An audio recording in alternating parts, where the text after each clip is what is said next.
ಹಿಂದೆಲ್ಲ ಸಂಬಂಧಗಳು ಅಂತಂದ್ರೆ ಉಸಿರಿರುವವರೆಗೂ ಶಾಶ್ವತ ಅಂತಿದ್ರು.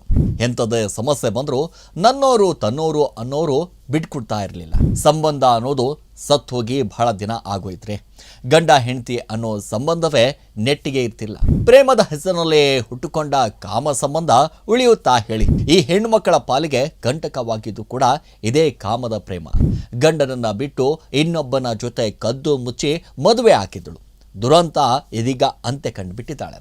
ಹಣಕಾಸಿನ ವಿಷಯಕ್ಕೆ ಶುರುವಾದಂತಹ ಗಲಾಟೆ 3 ಮಕ್ಕಳ ತಾಯಿಯ ಹೆಣ ಉರುಳಿಸುವಂತೆ ಮಾಡಿದೆ.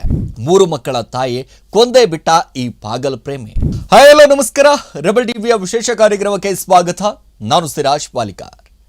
ಹಿಂದೆಲ್ಲ ಸಂಬಂಧಗಳು ಅಂತಂದ್ರೆ ಉಸಿರಿರುವವರೆಗೂ ಶಾಶ್ವತ ಅಂತಿದ್ರು.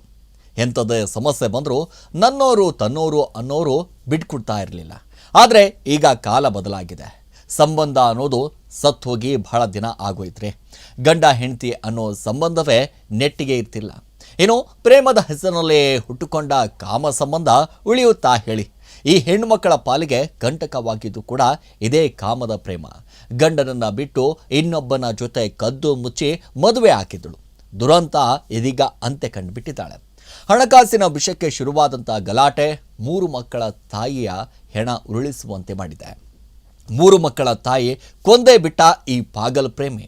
ಎಸ್, ಯಾರು ಈ ಪ್ರೇಮಿ, ಎಲ್ಲಾಗಿದ್ದು ಹಾಗಾದ್ರೆ ಈ ಘಟನೆ ಅನ್ನೋದನ್ನ ಸಂಪೂರ್ಣವಾದಂಥ ಡೀಟೇಲ್ಸ್ ನಿಮ್ಮ ಮುಂದೆ ಇಡುವಂಥ ಕೆಲಸ.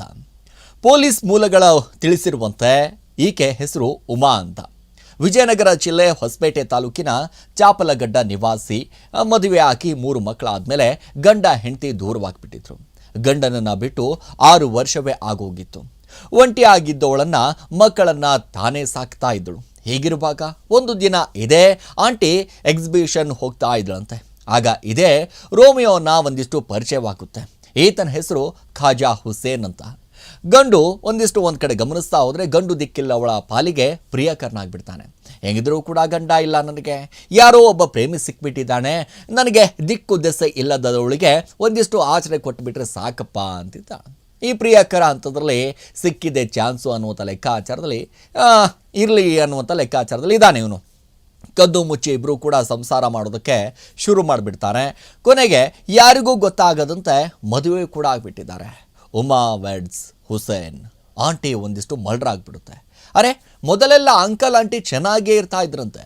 ಆದರೆ ಊರವ್ರಿಗೆ ಗಂಡ ಹೆಂಡತಿ ಅನ್ನೋದೇ ಗೊತ್ತೇ ಇಲ್ಲೇ ಇದ್ದಿದ್ರು ಕೂಡ ಒಂದು ರೀತಿಯಾಗಿ ಅಂತಂದರೆ ಇವರು ಮದುವೆ ಆಗಿದ್ದಾರೋ ಅಥವಾ ಇಲ್ವೋ, ಅಥವಾ ಇವ್ರ ಗಂಡ ಹೆಂಡತಿ ಇದ್ದಾರೋ ಅನ್ನೋದೇ ಗೊತ್ತಾಗ್ತಿರ್ಲಿಲ್ಲ. ಅಂತಂದರೆ ಅದು ಅಷ್ಟರ ಮಟ್ಟಿಗೆ ಮೇಂಟೈನ್ ಮಾಡ್ತಾ ಇದ್ರು ಇವರೆಲ್ಲರೂ ಕೂಡ. ಸೊ ಈ ಸಂಬಂಧನೇ ಎಲ್ಲ ಸಂಸಾರ ಒಂದಿಷ್ಟು ನಡೆಸ್ತಾ ಇದ್ರು. ಅಂದರೆ ಊರ ಜನರಿಗೆ ಗೊತ್ತಿಲ್ಲದ ಹಾಗೆ ನಾವು ಇಬ್ಬರು ಕೂಡ ಗಂಡ ಹೆಂಡತಿ ಆಗಿದ್ದೀವಿ, ಬಟ್ ಊರ ಜನರಿಗೆ ಗೊತ್ತಾಗಬಾರ್ದು ಅನ್ನುವಂಥ ಲೆಕ್ಕಾಚಾರದಲ್ಲಿ. ಮೊದಲೆಲ್ಲ ಚೆನ್ನಾಗೇ ಇದ್ದವ್ರಿಗೆ ಇತ್ತೀಚೆಗೆ ಹಣಕಾಸಿನ ಒಂದಿಷ್ಟು ಕಿರಿಕ್ ಶುರು ಆಗಿಬಿಡುತ್ತೆ. ಇದೇ ವಿಷಯ ಬಾಕಿ ಮೇಲಿಂದ ಮೇಲೆ ಒಂದಿಷ್ಟು ಜಗಳ ಮಾಡೋದಕ್ಕೆ ಆರಂಭ ಮಾಡ್ತಾರೆ ಇಬ್ಬರು ಕೂಡ. ಮೊನ್ನೆ ಹಣದ ವಿಷಯಕ್ಕೆ ಗಲಾಟೆ ಆಗಿದೆ.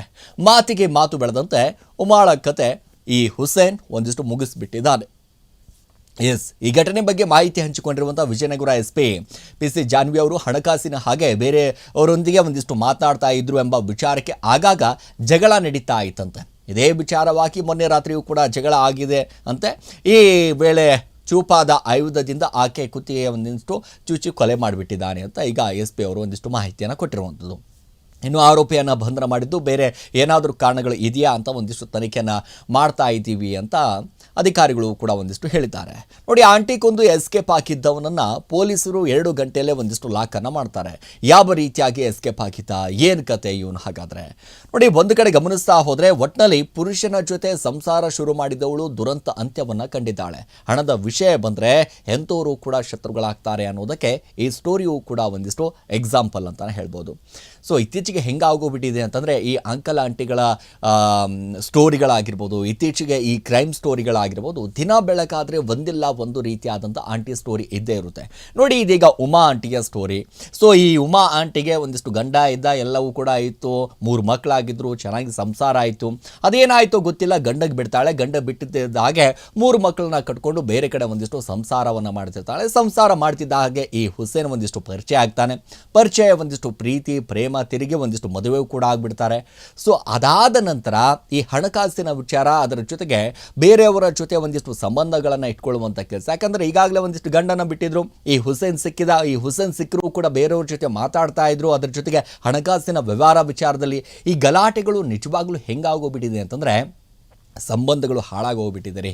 ಸಮಾಜ ಎಲ್ಲಿ ಹೋಗ್ತಾ ಇದ್ದೀವಿ, ಏನು ಕಥೆನೋ, ಅಥವಾ ಈ ಗಂಡ ಹೆಂಡತಿ ಅನ್ನುವಂಥ ಈ ಸಂಬಂಧಗಳಿಗೆ ಈ ಬೆಲೆನೇ ಇಲ್ವಾ ಅನ್ನುವಂಥ ಪರಿಸ್ಥಿತಿ ನಿರ್ಮಾಣ ಆಗಿದೆ. ನೋಡಿ, ಎಂಥ ದುರಂತ ಅಂತಂದರೆ ಆ 3 ಮಕ್ಕಳಿಗೆ ಯಾರು ಇದೀಗ ದಿಕ್ಕು ದೆಸೆ? ಹಾಗಾದರೆ ಇವನೇನು ಹುಸೇನ್ ಬಂದು ಸಾಕ್ತಾನ? ಈ ಕಡೆ ಗಂಡನೂ ಕೂಡ ಬಿಟ್ಟಿದ್ದಾರೆ, ಈ ಕಡೆ ತಾಯಿಯೂ ಕೂಡ ಇಲ್ಲ. ಆ 3 ಮಕ್ಕಳು ಇದೀಗ ಅನಾಥರಾಗ್ಬಿಟ್ರಲ್ಲ. ಆ 3 ಮಕ್ಕಳ ಬಗ್ಗೆ ಒಂದಿಷ್ಟು ವಿಚಾರ ಮಾಡಬೇಕಾಗಿರುವಂಥದ್ದು. ಆ 3 ಮಕ್ಕಳ ಬಗ್ಗೆ ಆಸರೆ ಕೊಡೋರು ಯಾರು ಈಗ? ಹಾಗಾದರೆ ಈಗ ಮುಂದಿನ ಭವಿಷ್ಯವನ್ನು ನೋಡೋರು ಯಾರು? ಆ ಮಕ್ಕಳ ಭವಿಷ್ಯ, ಇವೆಲ್ಲವೂ ಕೂಡ ಪ್ರಶ್ನೆಗಳು ಹುಟ್ಟುತ್ತೆ. ಸೊ ಹಾಗಾಗಿ ಏನೇ ಆದರೂ ಕೂಡ ಒಂದಿಷ್ಟು ಇತಿ ಮಿತಿ ಇರಬೇಕು. ಗಂಡ ಹೆಂಡತಿ ಅಂತಂದರೆ ಯಾವ ರೀತಿಯಾಗಿ ಇರಬೇಕು, ಯಾವ ರೀತಿಯಾಗಿ ಸಂಸಾರ ಮಾಡಬೇಕು, ಸಮಾಜದಲ್ಲಿ ಯಾವ ರೀತಿಯಾಗಿ ಬದುಕಬೇಕು ಅನ್ನೋದನ್ನು ಭಾಳಷ್ಟು ಕಲಿಬೇಕಾಗಿರುವಂಥ ಪರಿಸ್ಥಿತಿ ಇದೀಗ ನಿರ್ಮಾಣ ಆಗಿದೆ. ಎಸ್, ಇದಾಗಿತ್ತು ಇವತ್ತಿನ ವಿಶೇಷ. ನಿರಂತರ ಸುದ್ದಿಗಾಗಿ ನೋಡ್ತಾ ಇರಿ ರೆಬೆಲ್ ಟಿವಿ.